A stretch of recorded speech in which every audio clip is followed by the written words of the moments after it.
Assalamualaikum warahmatullahi wabarakatuh.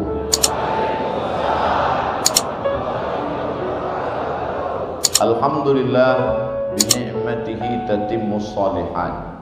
Wassalatu wassalamu ala sayyidis sadat wa ala alihi wa ashabihi ahli al-fadaili wal karamat. Subhanaka la ilma lana illa ma 'allamtana innaka antal alimul hakim. Rabbi shrah li sadri wa yassir li amri wa hlul 'uqdatam min lisani yafqahu qawli. Yang sama-sama kita hormati guru kita semua, Al-Mukarram Kiai Haji Muhammad Akhir, para asatiz, hadirin hadirat, Bapak Ibu, muslimin muslimat, insyaallah semuanya dimuliakan Allah Subhanahu.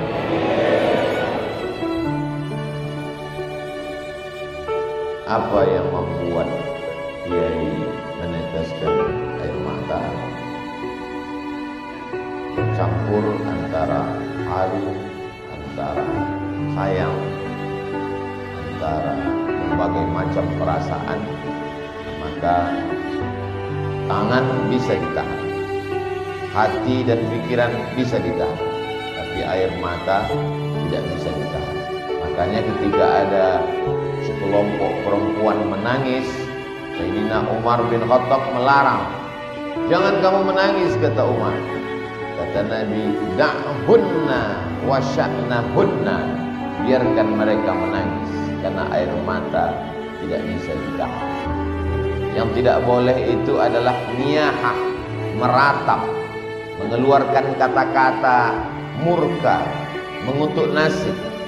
Ketika Nabi SAW kehilangan anaknya namanya Ibrahim, dilahirkan seorang perempuan dari Mesir namanya Maria Al-Qibtiyah, menangis Nabi Muhammad SAW. Lalu sahabat bertanya, "Ama tarda ya Rasulullah? Apakah engkau tidak ridha menerima ketetapan takdir Allah?"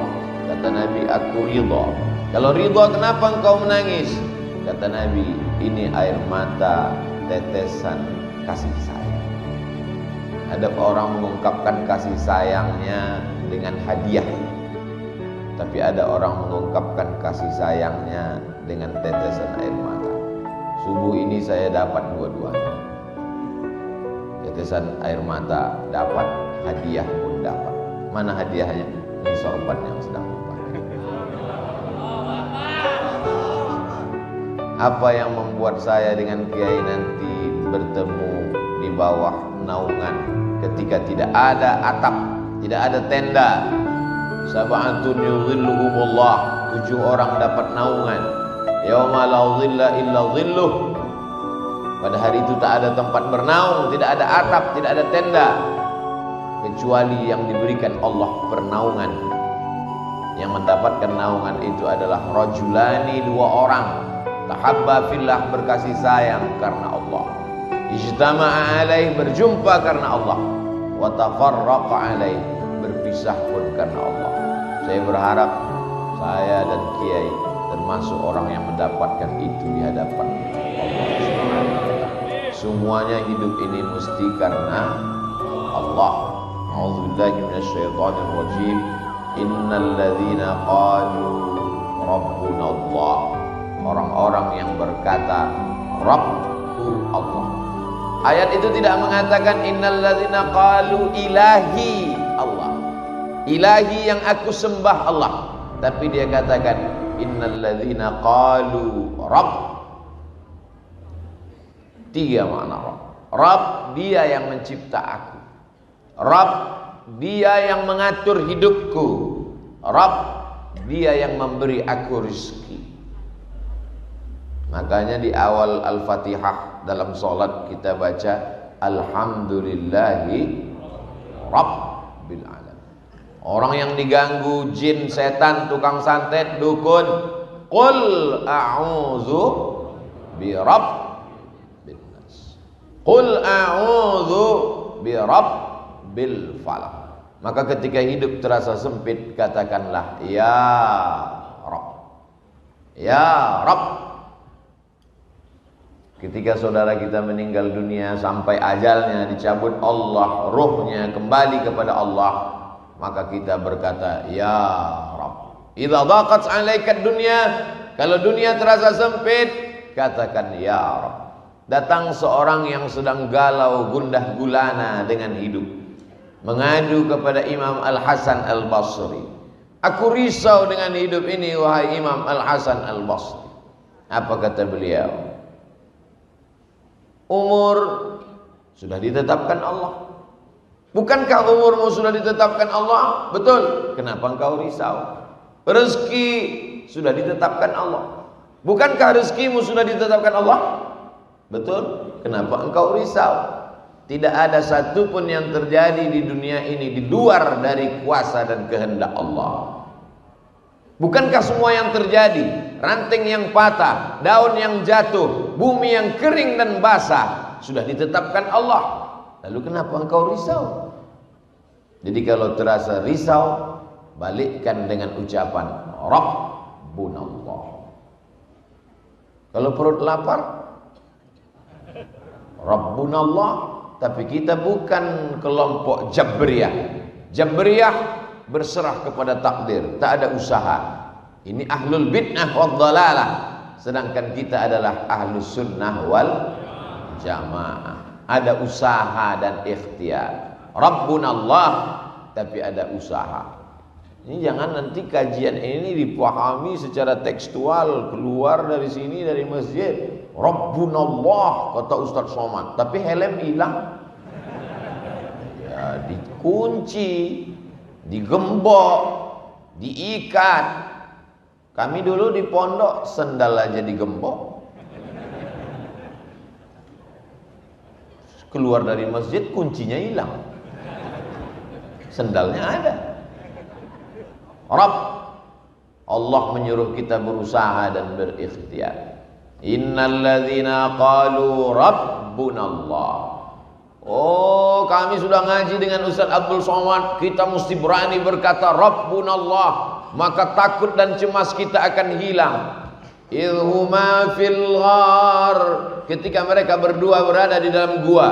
Idhuma fil ghar, ketika dia Nabi Muhammad SAW berdua di dalam gua. Kata, baru mati lampu aja udah cemas. Baru dikaji Rabbunallah, begitu mati lampu langsung mestinya Rabbunallah. Kalau mikrofon mati baru Ustaz cemas. Innalladzina qalu Rabbunallah idhuma fil ghari, ketika dia berdua di dalam gua bersama sahabatnya. Idh yaqulu li sahibihi, dia berkata kepada sahabatnya, la tahzan innallaha ma'ana. Itu ucapan Nabi SAW kepada Abu Bakar Siddiq di dalam Jabal Sur. Jabal Nur tempat menerima wahyu Iqra. Jabal Sur tempat berlindung ketika hijrah. Jabal Nur tempat menerima wahyu Iqra. Jabal Sur tempat bernaung ketika hijrah. Soalnya jamaah umroh ini banyak pulang cerita ke tetangga, kemarin di Jabal Sur, padahal dia naik ke Jabal Nur. Yang cerita lupa, yang dengar nggak tahu. Ketika dia berdua di Jabal Sur, datang orang kafir musyrik Abu Jahal, Abu Lahab, ingin menyerang, membunuh seluruh Makkah menjadi musuh. Maka ketika itu datang cemasnya, datang ngerinya, datang galaunya, datang gundahnya. Apa kata Nabi menenangkan dia? La tahzan innallaha ma'ana. Jadi itu mesti dikuatkan. Akhirnya terinspirasilah seorang yang dijebloskan ke dalam penjara. Di dalam penjara itu dia sedang galau. Titelnya doktor, ceramahnya viral internasional, orangnya terkenal, tapi ternyata masuk juga ke dalam kerangkeng besi. Maka dalam masa-masa sulit itu dia menenangkan hatinya. Apa kata dia? la tahzan. Wahai hatiku, wahai diriku, jangan kau sedih, jangan kau galau, jangan kau gundah gulana. Innallaha ma'ana, Allah bersama kita. Perenungan-perenungan dia di dalam penjara itu dituliskannya menjadi satu buku. Keluarlah buku berjudul La Tahzan, diterjemahkan Don't Be Sad, Dr. Aid Al-Qarni. Yang bisa menenangkan kita hanya kebersamaan dengan Allah. Sekarang banyak anak muda galau, la tahzan, narkoba ma'ana. Anak muda cintanya ditolak, sedih, pulang, la tahzan, dukun ma'ana. Semua ini hanya ilusi, mimpi. Apakah kita semua sudah terbangun dari tidur lelap kita? Jamaah tidak menjawab, karena dia tahu ini jebakan.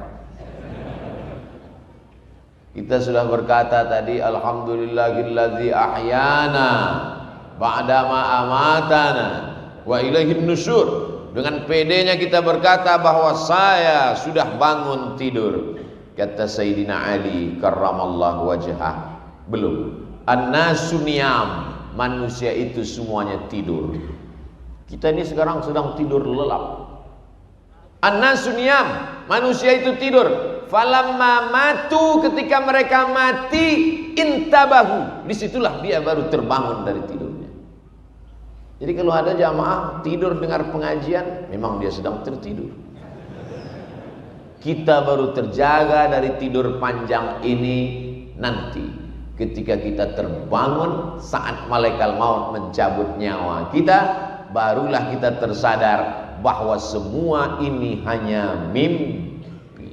Abdul Somad sekarang sedang mimpi jadi ustadz terkenal. Nanti ketika mati baru tersadar, sesungguhnya yang kau bawa mati hanyalah 2 rakaatmu di tengah malam yang sunyi. Yang menemanimu di liang kubur, di liang lahat, hanyalah amal-amalmu. Adapun viewer, follower dan subscriber hanya mimpi belaka. Anak-anak muda sekarang sedang mimpi jadi anak muda. Orang mimpi biasanya ngawur, maka keluarlah kata-kata ngawur dari mulutnya. Kan ku nanti kau 1000 tahun lamanya. Jangan percaya perempuan, mereka sedang orang mimpi ngomongnya ngelantur. Kalau ada mimpi yang serius, ini orang luar biasa, sampai mimpinya pun serius. Nanti ketika kita mati menghadap Allah, barulah kenyataan fakta yang selama ini dikatakan orang ilusi, ternyata dia nyata. Hari ini orang menantang, mana malaikat itu? Mana malaikat?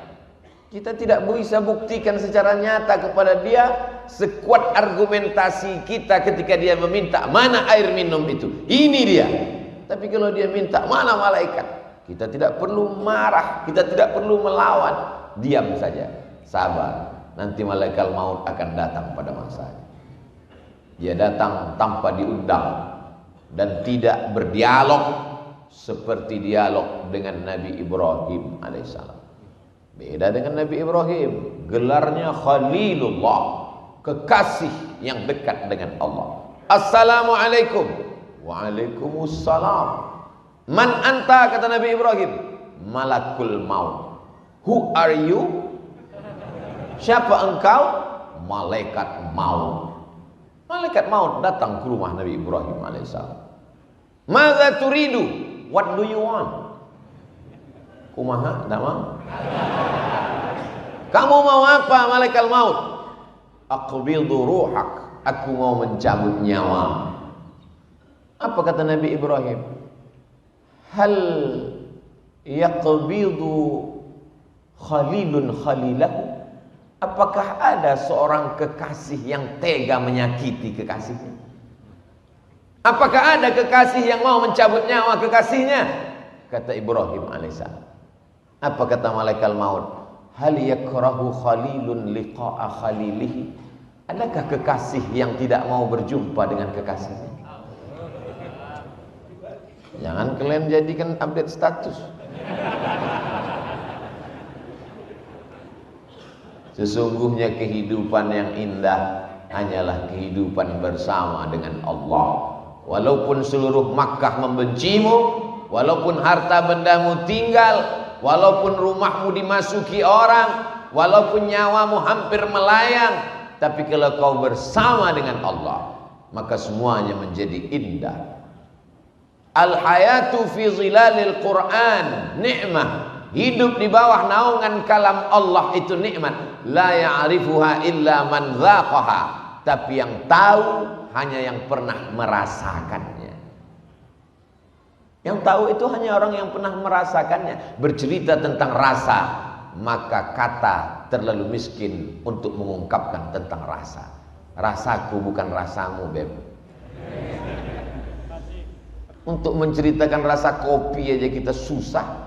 Untuk menceritakan, susah untuk meyakinkan bahwa bunga itu harum, karena lalat menganggap tong sampah lebih wangi daripada bunga. Bagaimana kita mau merasakan nikmatnya sholat subuh berjamaah itu indah? Orang dia bangunnya jam 8 pagi. Diundanglah saya oleh Gubernur Jawa Barat yang dulu, Kang Aher. Dia siapkan kopi. Ustadz Somad, ini kopi terbaik, sudah ikut musabakoh kopi internasional. Bibitnya dipilih, tanahnya dipilih, buahnya dipilih, lalu kemudian masuk dalam pabrik pilihan, dan ini tetesan demi tetesannya diperiksa, disuguhkan untuk Ustadz Abdul Somad. Coba Ustadz cicipi dulu. Masalah yang lain Ustadz guru, tapi dalam masalah ini saya ajarkan Ustadz bagaimana cara mencicipinya. Letakkan bibir gelas ke bibir Ustadz, jangan langsung diseruput tapi pelan-pelan. Jangan langsung ditelan Ustadz, tahan dulu, dikulum sebentar. Oh ya Ustadz, silakan telan. Saya pun telan. Gimana rasanya Ustadz? Pahit Kang. Untuk merasakan nikmatnya kopi yang katanya juara musabakoh itu pun Somad belum bisa merasakannya, apalagi merasakan kebersamaan dengan Allah. Jadi apa? Perlu proses latihan. Subuh dilatih, tahiyatul masjid dulu. Inna salati wa nusuki wa mahyaya wa mamati lillah. Qabliyah subuh, inna salati wa nusuki wa mahyaya wa mamati lillah. Salat subuh, inna salati wa nusuki wa mahyaya wa mamati lillah. 3 kali tergores dalam hati, 3 kali tercetus di pikiran, 3 kali terucap di mulut, PD pun datang. Inna salati wa nusuki wa mahyaya wa mamati lillah. Diuji. Kalau sudah diucapkan, diuji dalam masjid besar Allah itu. Inna salati wa nusuki wa mahyaya wa mamati lillah. Keluar masjid, hilang sendal. Hilang. Berarti kebersamaan dengan Allahnya masih temporer, limited. Masih dalam masjid, masih kondisional, masih terbatas ruang dan waktu. Allah ingin engkau merasakan itu tanpa batas. Tapi kan yang enak cuman ngomongnya. Waktu ceramah, waktu ketika ujian itu datang ke dalam kehidupanmu, kadang Allah itu hilang-hilang timbul. Kadang Allah itu kadang lenyap, kadang datang. Yang Ustaz ceritakan ini siapa? Ya pengalaman pribadi. Maka perlu ada orang lain yang membisikkan ke telinga kita, ada Allah. Siapa dia? Muhammad sallallahu alaihi wasallam. Itulah mengapa kita selalu bersolawat. Allahumma salli ala sayyidina Muhammad wa ala ali sayyidina Muhammad. Gandingkan nama dia dengan nama Allah. Asyhadu an la ilaha illallah wa asyhadu anna Muhammadan Rasulullah. Supaya apa? Selalu mendapatkan bimbingan Rasulullah, selalu mendapatkan syafaat pertolongan. di saat tak ada yang bisa menguatkan hati kita. Dokter, psikolog, psikiater menyarankan kita dengan segala usahanya. Beliau kuliah di fakultas kedokteran, fakultas psikologi, dengan ilmu-ilmu mereka memberikan kita kekuatan. Bapak mesti kuat, ibu mesti tegar menghadapi ini semua. Ini adalah ujian hidup. Silakan makan ini 3 kali setelah makan, ini sebelum makan, ini sedang makan, ini sebelum tidur, ini setelah tidur. Membaca resep itu bertambah berat beban hidup. Akhirnya setelah obat dimakan, bawaannya tidur saja. Ketika tidur datang, masalahnya hilang. Ketika mata terbuka, masalahnya datang lagi. Makan lagi, tidur lagi, makan lagi. Apa guna hidup kalau cuma tidur? Bagus mati. Angkat tangan, katakan Allah. Innalladzina qalu rabbuna Allahu Akbar. Besar ujian hidup ini. Allah Maha Besar. Allahu Akbar kabira. Selama ini kau dipuji orang, sekarang tidak dipuji lagi. Selama ini kau dimuliakan orang, sekarang tidak dimuliakan lagi. Dulu masih ada mobil dinas, sekarang sudah ditarik. Dulu masih ada supir, sekarang nyetir sendiri. Dulu kemana-mana disambut dengan baleho, umbul-umbul, gambar besar, tola'al badru alaina. Sekarang tidak diperdulikan orang. Kembalikan kepada Allah. Walhamdulillahi katsir. Pujian ini bukan punyaku. Allahu Akbar kabira, walhamdulillahi katsira. Selama ini engkau dipuji orang, sekarang engkau dihinakan orang.